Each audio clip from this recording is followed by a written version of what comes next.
Story 1. Prepare yourselves for a lengthy tale. Dear readers, this story takes place not so long ago in a location not too far away.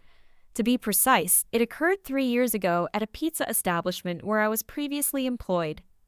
For 6 years, I worked as a delivery driver at various pizza places, moving on to better opportunities whenever it suited me. I must admit, this only happened a couple of times because I am, unfortunately, a very loyal employee. In all honesty, I should have made a change before this entire incident even took place. The store I worked at was part of a nationwide franchise, and the situation had become tumultuous. All of the managers resigned simultaneously, and the company struggled to find replacements who would stay. The situation became so dire that the area manager had to step in as the acting general manager and brought a manager from another store with him. These two individuals are the main characters of this story, besides myself, of course. For the purpose of this narrative, we'll call them Jeff and Kate, while I'll simply be myself. Jeff was 45 years old and had been with the company for a long time before I started. He had worked his way up from the position of driver to overseeing about 20 stores. He was actually married to another area manager.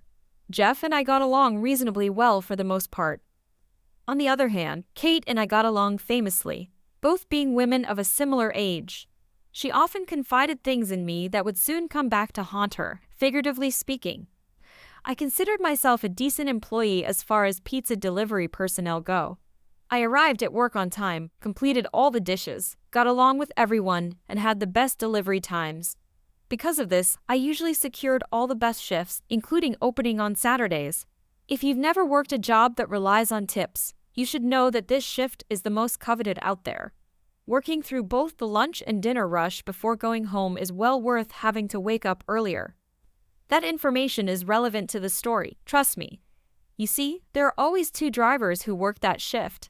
One came in earlier and left earlier, and I was the one who got to arrive just before we turned on the open sign and went home once the dinner rush began to die down. This is also pertinent to the story. The final vital piece of information you need for context is that my brother goes a bit wild at Christmas.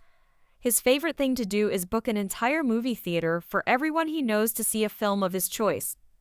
This particular year was when The Last Jedi was released, and he is a Star Wars enthusiast, so that was what we were going to see.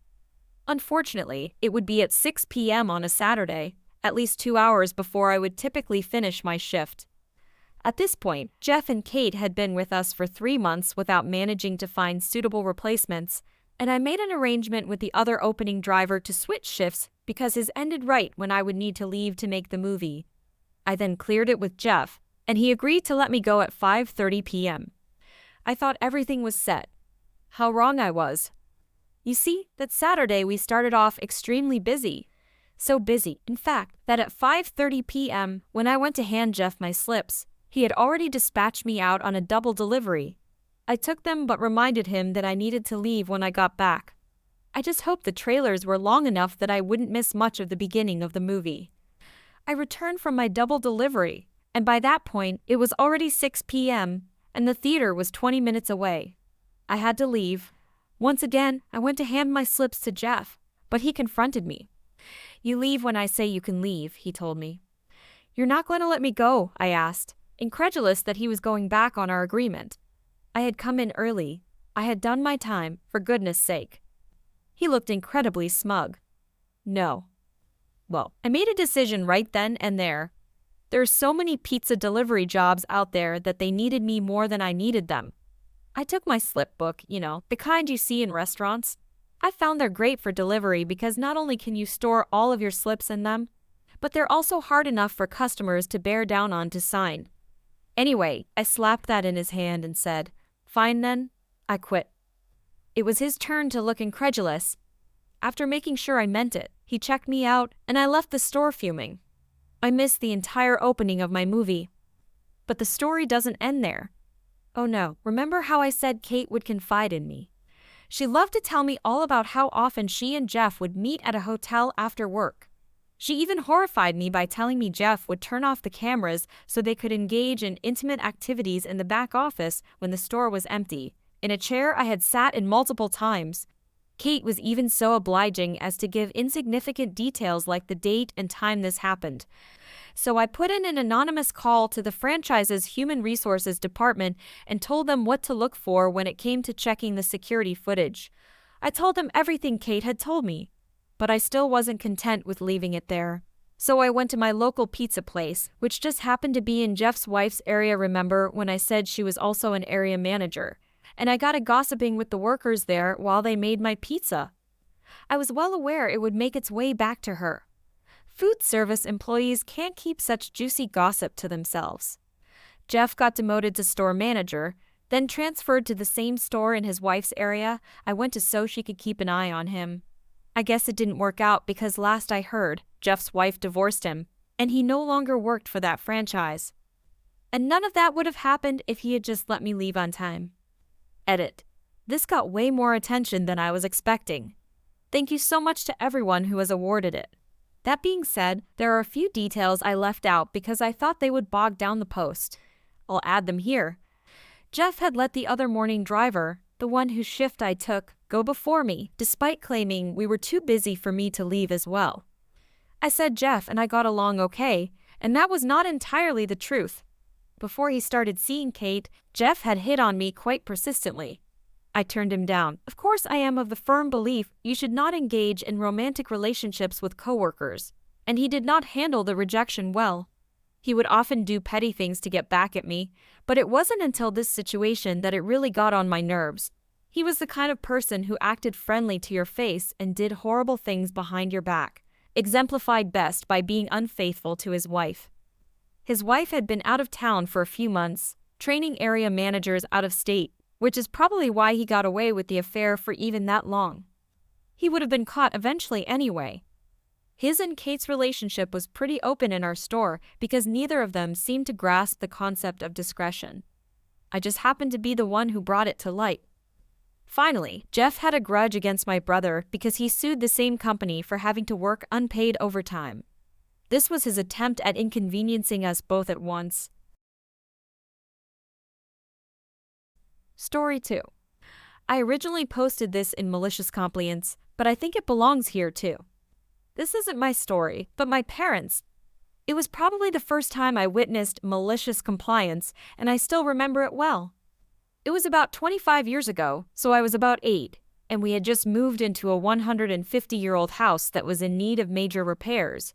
My dad, thinking ahead, knew he would need a large garage workshop to really get started on the renovations properly. On the edge of our yard was an ancient barn that was falling apart and needed to be torn down.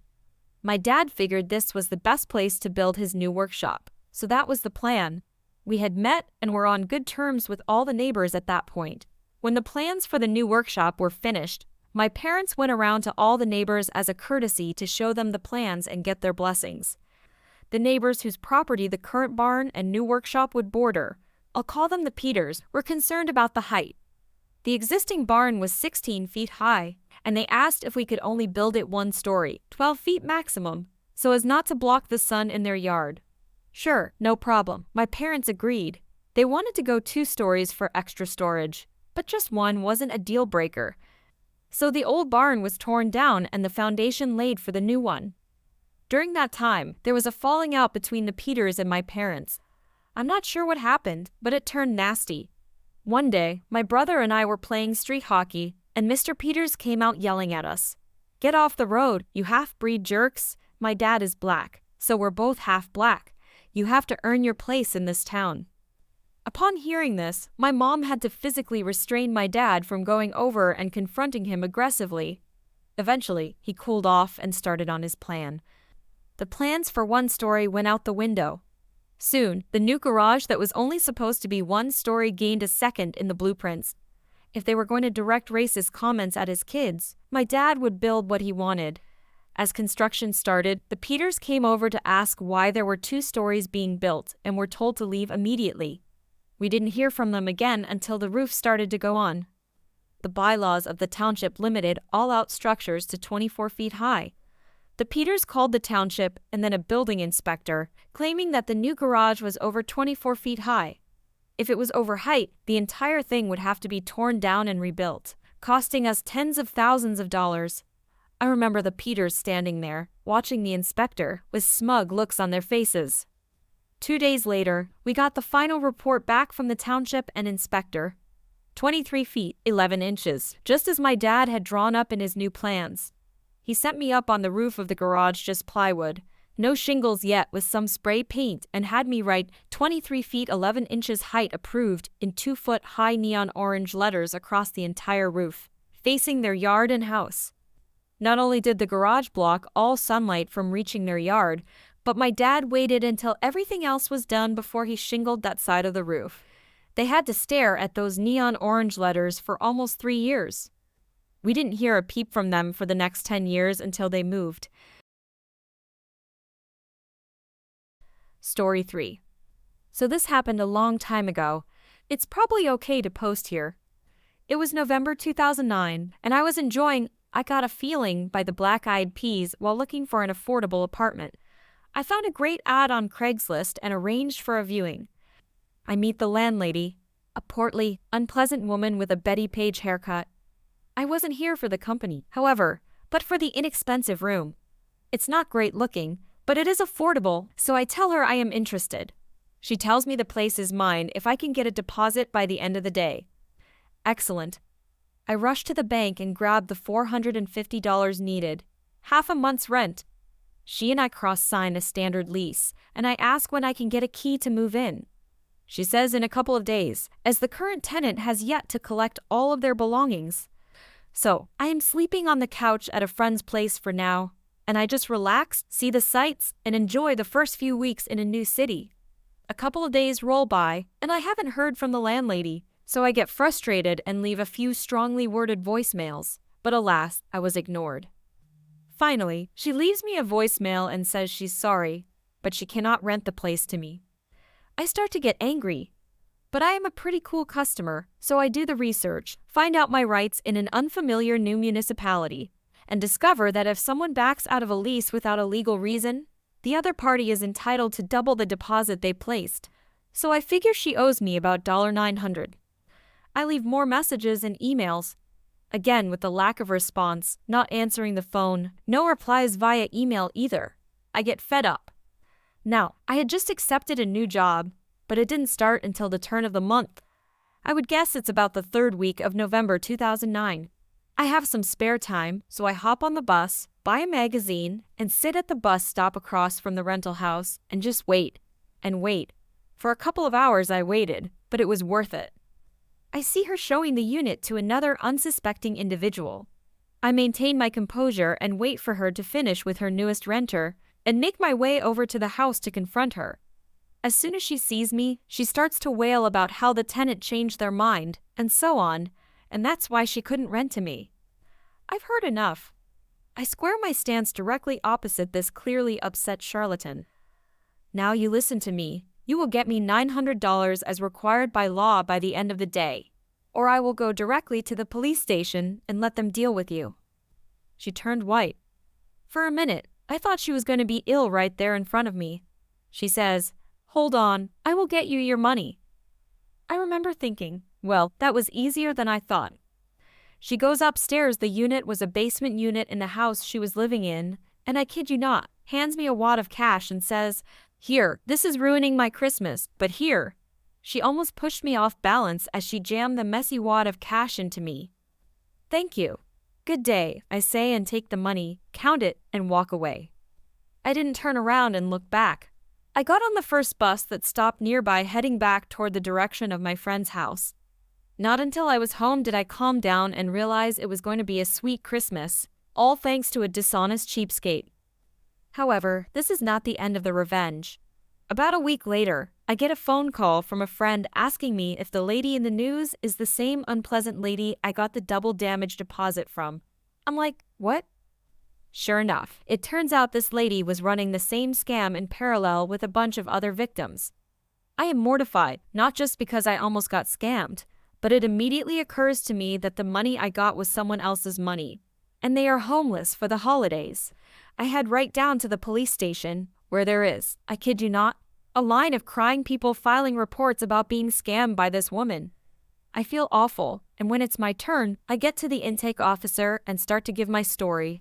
I lay it all down, how I fell for it, how I left a strongly worded voicemail, how I staked out the rental to confront her, my demand of double the money back, my threats of legal action against her, and finally, the skillful execution of the law by getting double the deposit back. I tell the officer, I took some of the money that belonged to the other victims, and she looks at me and says, "Man, you were the only one smart enough to confront her in a reasonable way. You earned that money. Don't worry about it." A young lady who was now homeless and desperate couldn't help but overhear, and as I am leaving the police station, she approaches me and says, "Hey, did you get your money back from that awful woman?" To which I sheepishly replied, "Actually, I got double my deposit from her when I threatened her with the police."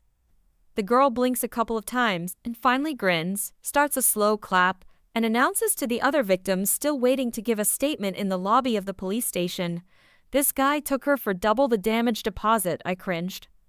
But then, in the most unexpected turn of events, the line of victims began applauding. I suppose with the realization that while their money was gone, someone had really taught her a lesson, and that made them happy. They cheered, I felt better, the officers laughed, and we all there had to be 20 people in all had a joyful cosmic moment of holiday schadenfreude at her expense. I left the police station with a clear conscience and a smile on my face, and enjoyed every last penny of that worthless woman's nasty stack.